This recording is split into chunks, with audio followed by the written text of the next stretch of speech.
২০২৬ সালের মে মাস আপনার জীবনের সবচেয়ে বড় মিরাকল বা অলৌকিক ঘটনাটি ঘটতে চলেছে এই মাসে।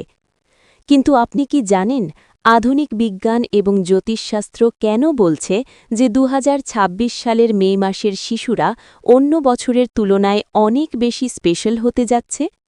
তাদের মধ্যে এমন কয়েকটি জন্মগত ক্ষমতা থাকবে যা আপনাকে অবাক করে দেবে।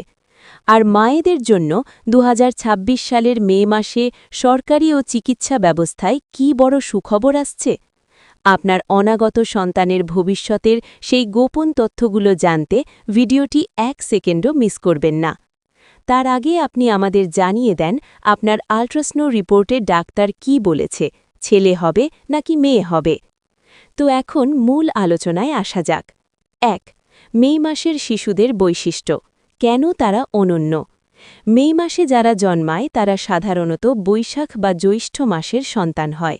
বৈজ্ঞানিক এবং জ্যোতিষতাত্ত্বিক দৃষ্টিকোণ থেকে মে মাসের শিশুদের কিছু চমৎকার গুণ থাকে। উচ্চ বুদ্ধিমত্তা ও সৃজনশীলতা। গবেষণায় দেখা গেছে মে মাসের শিশুরা সাধারণত অনেক বেশি সৃজনশীল এবং জন্মগতভাবেই শিল্পী মনের অধিকারী হয়। ইতিবাচক দৃষ্টিভঙ্গি। মে মাসের শিশুদের মধ্যে অপটিমিজম বা ইতিবাচকতা বেশি থাকে। তারা যে কোনো কঠিন পরিস্থিতি হাসি মুখে মোকাবিলা করতে পারে। স্বাস্থ্যগত দিক। মে মাসে জন্ম নেওয়া শিশুরা সাধারণত শারীরিকভাবে বেশ শক্তিশালী হয়। যেহেতু তারা বছরের মাঝামাঝি সময়ে জন্মায়, তাই তাদের রোগ প্রতিরোধ ক্ষমতা বাড়ার জন্য উপযুক্ত আবহাওয়া পায়। ২০২৬ সালের বিশেষ গ্রহগত অবস্থান জ্যোতিষশাস্ত্র অনুযায়ী। ২০২৬ সালটি জ্যোতিষশাস্ত্র অনুযায়ী বেশ গুরুত্বপূর্ণ। এই বছর শনি এবং বৃহস্পতির অবস্থানে কিছু বিশেষ পরিবর্তন লক্ষ্য করা যাবে। ভাগ্যবান সন্তান। ২০২৬ সালের মে মাসে যারা জন্মাবে তাদের রাশিতে বৃহস্পতির একটি শুভ প্রভাব থাকার সম্ভাবনা রয়েছে। এটি তাদের শিক্ষা জীবন এবং ক্যারিয়ারে বিশেষ সহায়তা করবে। শান্ত স্বভাব। এই সময়ে জন্মানো শিশুরা চঞ্চল হলেও তাদের মধ্যে একটি সহজাত গভীরতা এবং ধৈর্য থাকবে। মে মাসের আবহাওয়া ও মায়ের যত্ন। মে মাস মানেই গ্রীষ্মের শুরু। এই সময়ে গর্ভবতী মায়েদের নিজেদের বিশেষ খেয়াল রাখা প্রয়োজন। বিষয় করণীয়। হাইড্রেশন। প্রচুর পরিমাণে জল, ডাবের জল এবং টাটকা ফলের রস পান করুন। পোশাক। সুতির আরামদায়ক ঢিলে ঢালা পোশাক পরুন। ত্বকের যত্ন। রোদে বেরোলে সানস্ক্রিন ব্যবহার করুন, কারণ প্রেগন্যান্সিতে ত্বক সেন্সিটিভ থাকে। খাবার। অতিরিক্ত মশলাযুক্ত খাবার এড়িয়ে চলুন। সিজনাল ফল যেমন আম, লিচু পরিমিত পরিমাণে খান। ৪. ডেলিভারির প্রস্তুতির জন্য চেকলিস্ট। যেহেতু আপনার ডেলিভারি মে মাসে, তাই এপ্রিলের শেষ থেকেই আপনার হসপিটাল ব্যাগ গুছিয়ে রাখা উচিত। শিশুর জন্য সুতির পাতলা কাঁথা, নরম কাপড়, ডায়পার এবং মাইল্ড বেবি সোপ। মায়ের জন্য মেডিকেল রিপোর্ট ফাইল, আরামদায়ক পোশাক, ম্যাটারনিটি প্যাড এবং পুষ্টিকর শুকনো খাবার। জরুরি যোগাযোগ।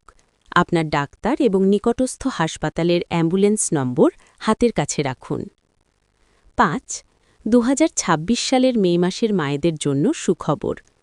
২০২৬ সালে প্রযুক্তির উন্নতি এবং চিকিৎসা বিজ্ঞানের আশীর্বাদে মায়েদের জন্য বেশ কিছু নতুন সুবিধা আসছে। উন্নত পেইনলেস ডেলিভারি। বর্তমানে সরকারি ও বেসরকারি হাসপাতালে ব্যথামুক্ত প্রসবের প্রযুক্তি আরও সহজলভ্য হয়েছে। টেলিমেডিসিন সুবিধা। ঘরে বসেই বিশেষজ্ঞ ডাক্তারের পরামর্শ নেওয়ার সুযোগ ২০২৬ সালে আরও উন্নত হবে। Smart monitoring. স্মার্ট ওয়াচ বা প্যাচের মাধ্যমে এখন গর্ভস্থ সন্তানের হৃদস্পন্দন এবং মায়ের রক্তচাপ বাড়িতেই নিখুঁতভাবে মাপা সম্ভব হচ্ছে। ৬. নতুন মায়েদের জন্য মানসিক প্রস্তুতি। সন্তান হওয়ার পর প্রথম কয়েক মাস মায়েদের জন্য চ্যালেঞ্জিং হতে পারে। একে 4th ট্রাইমেস্টার বলা হয়। বিশ্রাম নিন। সন্তান যখন ঘুমাবে, আপনিও তখন ঘুমিয়ে নেওয়ার চেষ্টা করুন। সাহায্য চান। পরিবারের সদস্যদের থেকে কাজে সাহায্য নিতে দ্বিধা করবেন না। Postpartum blues.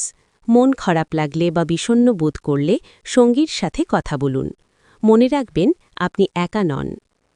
২০২৬ সালের মে মাস আপনার জীবনের শ্রেষ্ঠ মাস হতে চলেছে। আপনার কোলে আসবে এক নতুন প্রাণ যা আপনার পৃথিবীকে বদলে দেবে। মে মাসের মিষ্টি রোদের মতো আপনার সন্তানের ভবিষ্যৎ উজ্জ্বল হোক, এটাই আমাদের কাম্য। আপনার যদি কোনো নির্দিষ্ট প্রশ্ন থাকে বা আপনার ডেলিভারি ডেট কবে, তা কমেন্টে জানাতে ভুলবেন না।